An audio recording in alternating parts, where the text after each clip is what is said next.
সেহরি special রুই পোস্ত। প্রথমে ৫-৬ পিস রুই মাছ নিব। হাফ চা চামচ লবণ ও হাফ চা চামচ হলুদের গুঁড়ো দিয়ে মাখিয়ে নিব। এখন একটি প্যান দিব। ২ টেবিল চামচ সরিষার তেল দিব। এখন মাছের টুকরোগুলো হালকা ভেজে নিব।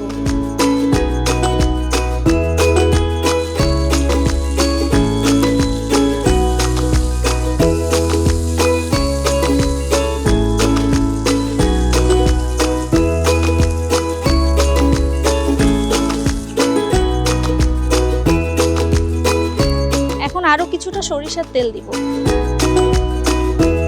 কিছুটা কালো জিরা দিব। পেঁয়াজ বাটা দিব ৪ চা চামচ। হাফ চা চামচ রসুন বাটা, হাফ চা চামচ আদা বাটা, হাফ চা চামচ হলুদ গুঁড়ো, ১ চা চামচ মরিচ গুঁড়ো, 1/4 কাপ টমেটো পিউরি, ১.৫ চা চামচ পোস্ত দানা বাটা। এখন এটিকে ভালোভাবে কষিয়ে নিব।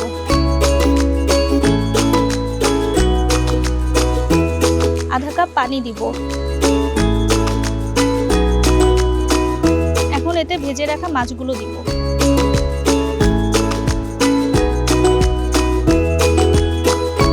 স্বাদমতো লবণ দিব।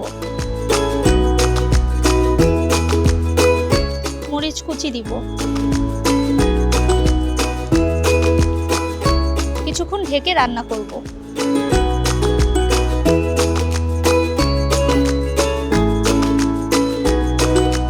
মাছগুলো সিদ্ধ হয়ে আসলে এখন নামিয়ে নিব।